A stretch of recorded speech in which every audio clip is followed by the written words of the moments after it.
इस कहानी की शुरुआत नीमो नाम के एक चोर से होती है, जिसे एक हेलीकॉप्टर ने न्यूयॉर्क शहर में मौजूद एक आलीशान पेंट हाउस के ऊपर छोड़ा। अंदर जाने से पहले नीमो ने अपने एक साथी से कोड लेकर उस पेंट हाउस के सिक्योरिटी सिस्टम को बंद कर दिया और अब उसे 7 मिनट के अंदर अंदर पेंट हाउस में मौजूद सभी 8 पीसेस चोरी करने थे। पर उसका असली मकसद उस पेंट हाउस के अंदर मौजूद एक सेल्फ पोर्ट्रेट को चोरी करना था, जिसकी कीमत करोड़ों में थी। लेकिन काफी देर तक कोशिश करने के बाद भी नीमो को वो पोर्ट्रेट कहीं नहीं मिला और इसीलिए उसने वहां से निकलने का फैसला किया। पर इस बार उसके साथी ने उसे गलत कोड बता दिया, जिसे डालते ही पूरे पेंट हाउस का सिक्योरिटी अलार्म बजने लग गया और साथ ही वहां मौजूद सभी दरवाजे तुरंत ही बंद हो गए। अलार्म की आवाज सुनकर नीमो काफी घबरा गया और उसने शीशा तोड़कर भागने की कोशिश भी की, पर लाख कोशिशों के बाद भी वह शीशे को तोड़ नहीं पाया और आखिर में अलार्म की आवाज से परेशान होकर नीमो ने दीवार पर लगी उस स्क्रीन को उखाड़ दिया, जिस वजह से उस पूरे पेंट हाउस का ऐसी खराब हो गया। इसके बाद नीमो ने वहां मौजूद सभी सेंसर्स और कैमरा को भी उखाड़ दिया, जिसके बाद आखिर का अलार्म बंद हो गया और अब नीमो ने मेन दरवाजे में छेद करके वहां से भागने का प्लान बनाया। पर इसी बीच खराब एसी की वजह से उसे बहुत ज्यादा पसीना आ रहा था और जब वह किचन में गया तो उसने देखा कि किसी भी नल में पानी तक नहीं आ रहा था। थोड़ी देर बाद उसे फ्रिज में थोड़ा बहुत खाने का सामान मिला। फ्रिज से एक ड्रिंक पीने के बाद नीमो वापस अपना काम करने के लिए आ गया, पर बड़ गर्मी की वजह से उसकी हालत काफी खराब हो गई थी। काफी देर तक मेहनत करने के बाद उसने देखा कि उस दरवाजे के बीच में एक मेटल शीट लगी हुई थी, जिसे वह चाहकर भी नहीं काट सकता था और उस बेचारे की सारी मेहनत खराब हो गई। इसके बाद उसने वॉकी टॉकी के जरिए अपने साथी से बात करने की कोशिश की, पर सामने से कोई जवाब ही नहीं मिला। नीमो ये जानता था कि उस पेंट हाउस का मालिक लंबी छुट्टियों पर गया है और वो कुछ दिनों तक तो वापस नहीं आने वाला, इसीलिए नीमो ने अपने आप को शांत करके उस घर में रहने की आदत डालने का फैसला किया। इसके बाद उसने सबसे पहले वोडका के साथ कुछ खाना खाया और साथ ही वह टीवी देखने लग गया, पर उसके बहुत सारी इलेक्ट्रिकल चीजों को उखाड़ने की वजह से अब टीवी भी ढंग से काम नहीं कर रहा था। लेकिन चैनल्स को आगे पीछे करते हुए नीमो को उस बिल्डिंग के सिक्योरिटी कैमरा दिखाई दिए, जहां देर रात होने की वजह से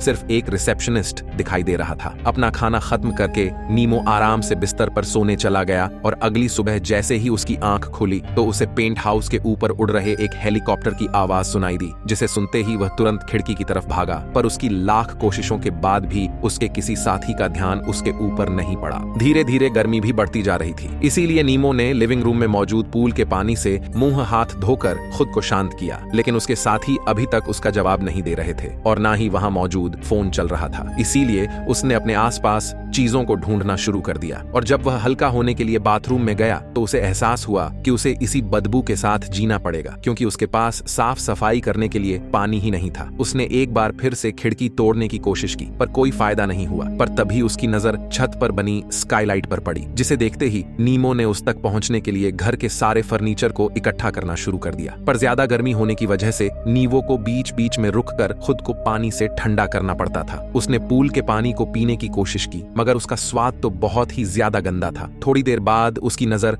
गार्डन में लगे स्प्रिंकलर्स पर पड़ी, पर जब उसने उनके ढक्कन को हटाया तो उसमें से कुछ भी नहीं निकल रहा था। उसके पास बिल्कुल पानी नहीं था, इसीलिए उसने फिश टैंक के पानी को भी पीने की कोशिश की, पर वह भी पीने लायक नहीं था। आखिरकार उसे फ्रिज में पड़ी हुई बर्फ को चबाकर अपनी प्यास बुझानी पड़ी, जिसके बाद वह वापस अपने काम पर लग गया। नीमो ने अलग अलग फर्नीचर को आपस में बांधकर स्काईलाइट के नीचे लगा दिया, पर जब उसने स्काईलाइट तक पहुंचने की कोशिश की तो वह अभी भी काफी दूर था, इसीलिए उसे अभी और ज्यादा काम करना था। वह अक्सर बीच बीच में आराम किया करता, जिसमें वह अपनी स्केचबुक में अलग अलग ड्राइंग्स बनाकर सिक्योरिटी कैमरा को देखकर अपना समय बिताता। और एक दिन ऐसे ही सिक्योरिटी कैमरा को देखते हुए उसकी नजर जैस्मीन नाम की एक काम वाली पर पड़ी, जो नीमो को काफी ज्यादा प्यारी लगी। कुछ दिनों बाद फ्रिज में मौजूद सारा खाना खत्म हो गया और इसीलिए अब नीमो कैन फूड खाने पर मजबूर था, जिसे खोलने के लिए उसे चाकू का इस्तेमाल करना पड़ता। और एक दिन इसी तरह एक कैन को खोलते हुए उसके हाथ पर चोट लग गई, जिसे साफ करने के लिए नीमो ने पूल के पानी का इस्तेमाल किया और फिर अपनी चोट पर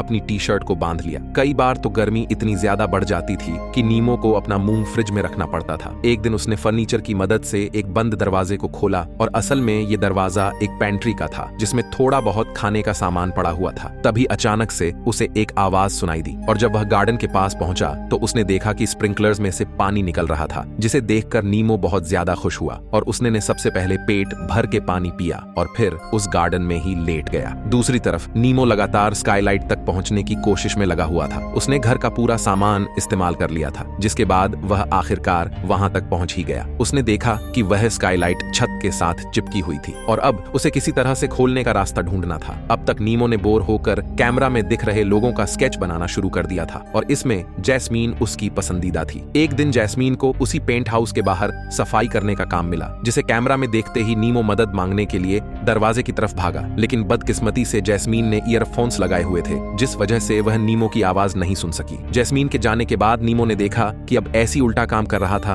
और अब धीरे धीरे घर का तापमान गिरता जा रहा था। नीमो के अगले कुछ दिन ऐसे ही बीत गए और अब उसने पानी का जुगाड़ स्प्रिंकलर्स से कर लिया था। वो अक्सर अपने आप को काम में उलझा कर रखता था, पर फिर भी धीरे धीरे उसका दिमाग सनक जा रहा था और एक दिन तो वह फ्रिज खोलकर उसमें बज रही धुन पर नाचने लग गया, जिसके बाद उसने अपनी आखिरी दारू की बोतल को पूल में बैठकर राजा की तरह पिया। अगली सुबह नीमो ने एक बोतल तोड़कर अपने लिए खास चश्मा बनाया, जिसकी मदद से वह स्काईलाइट के फ्रेम को निकालने लग गया। पर वहीं दूसरी तरफ उसकी जिंदगी दिन दिन मुश्किल होती जा रही थी और बिना आग के वह आधी चीजों को पका भी नहीं सकता था। इसीलिए उसे उन चीजों को पानी में भिगोकर खाना पड़ता था। अब तक अकेलेपन से उसका दिमाग इतना फिर चुका था कि वह खुद से बातें करने लग गया। कैमरा की फुटेज देखना भी उसका रोज का काम था और अब तक वह सभी लोगों के नाम और शेड्यूल्स को अच्छे से समझ गया था। स्काईलाइट पर काम करते हुए उसे पता चला कि सीमेंट के नीचे काफी मोटे नट्स लगे हुए थे और अब उसके सामने उन नट्स को खोलने की समस्या थी। कुछ समय बाद नीमो ने स्काईलाइट फ्रेम को निकाल दिया था, पर वो नट्स अभी भी उसके रास्ते का कांटा बने हुए थे। उसकी दिमागी हालत इतनी ज्यादा खराब हो चुकी थी कि वह अक्सर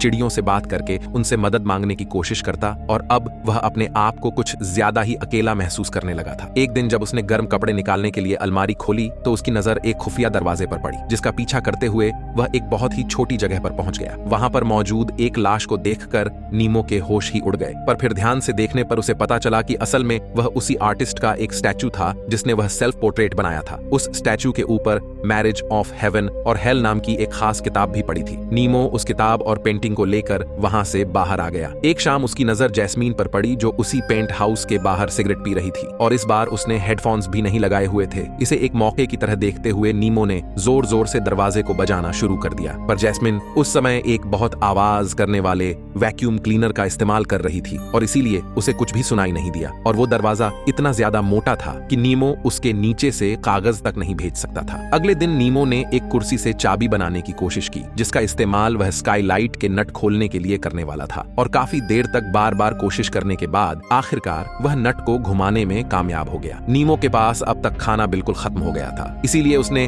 फिश टैंक में पड़ी मछली और डॉग फूड खाने का फैसला किया, जिसे खाना बिल्कुल भी आसान नहीं था, पर उस बेचारे के पास कोई और चारा भी नहीं था। नीमो दीवार पर एक ड्राइंग बनाकर अपनी हालत को बयां करने की कोशिश भी कर रहा था। अब उसकी दिमागी हालत कुछ ऐसी थी कि वह अब काल्पनिक लोगों से बातें करने लगा था। अब नीमो ने स्काईलाइट से अपना आखिरी नट निकाला और तभी अचानक से उसका पैर फिसल गया। वह धम से नीचे गिरा, जिस वजह से उसकी एक टांग भी टूट गई। उसने अपनी तरफ से इसका इलाज करने की बहुत कोशिश की, पर उसका दर्द बहुत ज्यादा बढ़ता जा रहा था। अब उसे अक्सर ऐसा लगता था कि पूरे शहर में पटाखे फोड़े जा रहे हैं और कभी कभी तो उसे भ्रम होने लगा कि जैस्मिन भी उसके साथ उसी पेंट हाउस उसमें है। वो दिमागी तौर से इतना ज्यादा थक चुका था कि एक बार तो उसे ऐसा लगा कि सेल्फ पोर्ट्रेट के आर्टिस्ट ने उस पर हमला कर दिया हो। ऐसा होते देखकर वह बेहोश भी हो गया था। होश में आने के बाद नीमो की नजर छत पर लगे हुए फायर अलार्म पर पड़ी, जो कि किस्मत से अभी तक चालू था। वो फायर अलार्म नीमो के लिए एक आखिरी उम्मीद का सहारा था, इसीलिए उसने तुरंत ही कागज में एक मैग्नीफाइंग ग्लास की मदद से आग जलाकर उस अलार्म के नीचे रख दिया। मगर अलार्म बजने की बजाय स्प्रिंकलर्स ने